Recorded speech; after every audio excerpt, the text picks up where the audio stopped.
হলে আদর্শ থাকতে হবে, প্লাস আল্লাহ এবং আল্লাহ রাসূলের পথে চলতে হবে। আর এই জীবনটা তো আমাদের খুব ছোট্ট একটা জীবন।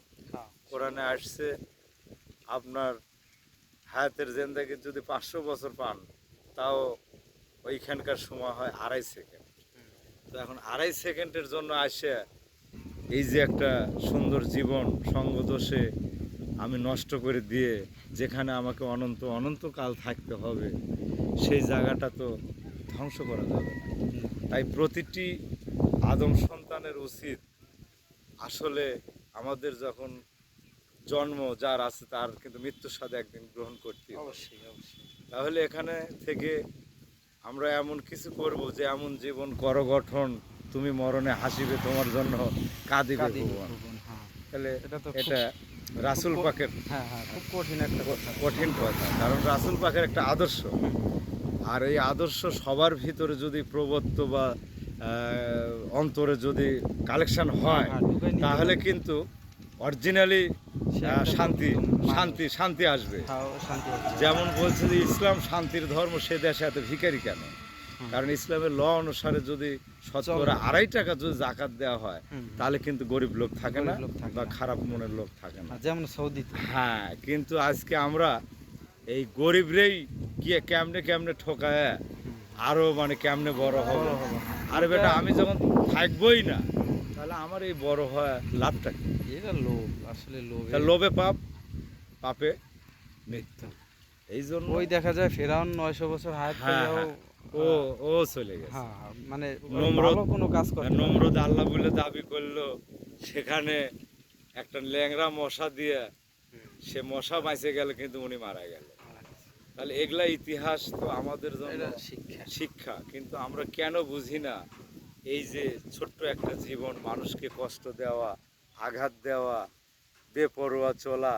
আসলে প্রতিটি মানুষের জীবন আদর্শ হইতে হবে আমাদের রাসূল পাকের আদর্শে আদর্শিত হইতে হবে। তো আজকে খুব খারাপ লাগে যে এই মানুষ আল্লাহ পাক সৃষ্টি করেছেন, অথচ আমরা এই ওয়ান টাইম একটা জিন্দাগি, ক্ষণস্থায়ী একটা জিন্দাগিতে আসে যেখানে আমাদের অনন্ত অনন্ত কাল থাকতে হবে, ওই জায়গাটা আমরা নষ্ট করে চলে যাই। তো আমাদের মতো বোকা কে আছে আর আর কেউ নেই। আছে? তাহলে এখান থেকে বলছে যে আর দুনিয়া মাজরাত আখেরাত, দুনিয়াটা আখেরাতের ক্ষেত। এখান থেকে আমাকে সেই মাল সামালাগুলো তৈরি করে নিতে হবে। হ্যাঁ, তাহলে আমার সেই ফসলের মতো ভালো। হ্যাঁ হ্যাঁ হ্যাঁ, রাসূল পাকের সেই আদর্শ যদি আমার ভিতরে আপনার ভিতরে যদি থাকে, আজকে শান্তি আর শান্তি। আর আজকে আমরা অন্ধ শক্তির প্রভাব দেখে নেব, ফাটা দেব, অর্থের দম্ভ। আরে বেটা, তোর 1 সেকেন্ডের নাই ভরসা, বন্ধ হবে রং তামাশা। এখানে বলেছে যে পলকের জেন্দাগি লয়ে মন হয়েছ মহাবীর, আদমগাড়ির যাত্রী আমরা সবাই মুসাফির। তাহলে আমাদের যার জন্ম আছে তার বুকের উপর কিন্তু মৃত্যু যাবে, অবধারিত। অনিবার্য। তাই বলেছে যে তোমরা এই দুনিয়াটাতে সুন্দর একটা আদর্শ নিয়ে আমার কাছে আসো। হ্যাঁ, ছাত্র জীবন সুখের জীবন যদি না থাকতো পরীক্ষা, তাহলে একটা ইমানদারের যদি ইমানের পরীক্ষা না দিয়ে কি ওই সেন্টারে যেতে পারবে? কোনোদিনই না, সম্ভব সম্ভব না। তো কেন বুঝি না আমরা, আমাদের কেন এত লোভ?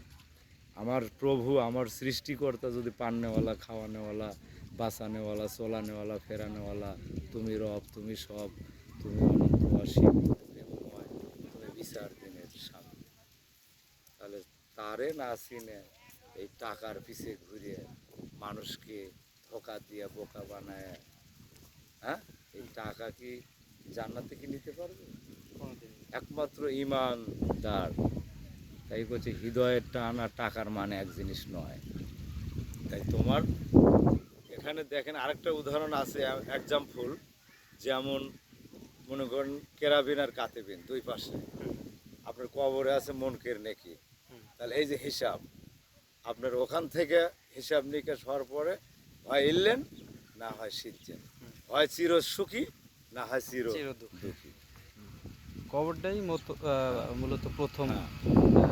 এই যে এখানে যেখান থেকে বোঝা যাবে- দেখেন আপনি মনে করেন বলেছে ইন্না নিল্লাহি ওয়া ইন্না ইলাইহি রাজিউন, কারণ আমি আজ গেছি, তুমিও রেডি হও, হুম। মৃত্যুর জন্য তৈরি হয়ে যাও। তৈরি হওয়া, হ্যাঁ প্রস্তুতি গ্রহণ হ্যাঁ, করা। আবার ওখানে মনে করেন কবরে নামায় বুকে হাত দিয়ে বলতেছে বিসমিল্লাহি ওয়ালা মিল্লাতে রাসূলুল্লাহ। আমার যদি সেই রাসূলের আদর্শ যদি না থাকে ওইখানে বললে কি ওইটা কি হবে? না।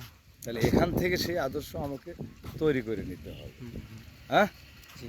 তাহলে লাস্টে যা বলেছে মিনহা খালাকনাকুম অফিহা নুঈদুকুম ওয়া মিনহা নুখরিজুকুম তারাতান উখরা।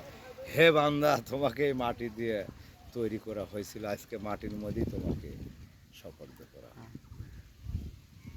তো বাপ, আমরা তো এইগুলো আসলে আমরা মেনে চলি না। মেনে চলি না, আমরা পুরাটাই অপোজিটিভ, আমরা উল্টো সবই উল্টো জানি, উল্টো। আমরা জানি যে শুনি, লোভে পাপ, হ্যাঁ, হ্যাঁ। পাপে মৃত্যু, তবে তারপরেও জানে শুনে আগুনে হাত দিচ্ছি। হুম। আরে বেটা, আগুনে হাত দিলে তো হাত তো পুড়বেই, অবশ্যই তাহলে ওই দেখা যায় দুনিয়াটা হচ্ছে নগদ, নগদ আর আখিরাতটা বাকি। বাক।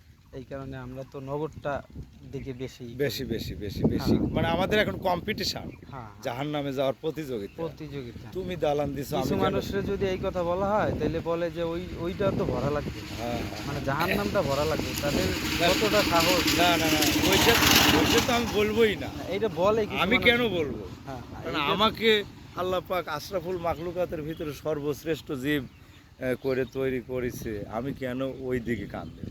হুম, আমার আদর্শ থাকবে যে আমাকে যেহেতু মৃত্যুর স্বাদ গ্রহণ করতেই হবে, হুম, তাই মৃত্যুর ভয় প্রতিটি লোকের কলবে যদি থাকে, সে কখনোই অশ্লীলতা বা লাইনে চলতে পারবে না, খারাপ কিছু তার দ্বারা হবে না। না, কিন্তু আমরা মুখে মুখে বলি, কিন্তু কাজের বেলা কিছুই না। হ্যাঁ, এই জন্য যার কল পরিষ্কার আছে সেই একমাত্র আল্লাহ রাসূলের মানে পুরা আদর্শ তার ভিতরে আছে।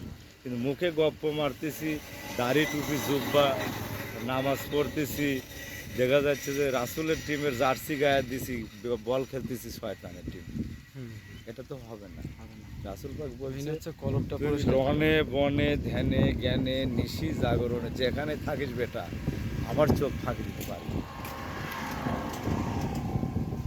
তাই যেখানে যাস আমার আদর্শ নিয়েই তোকে চলতে হবে।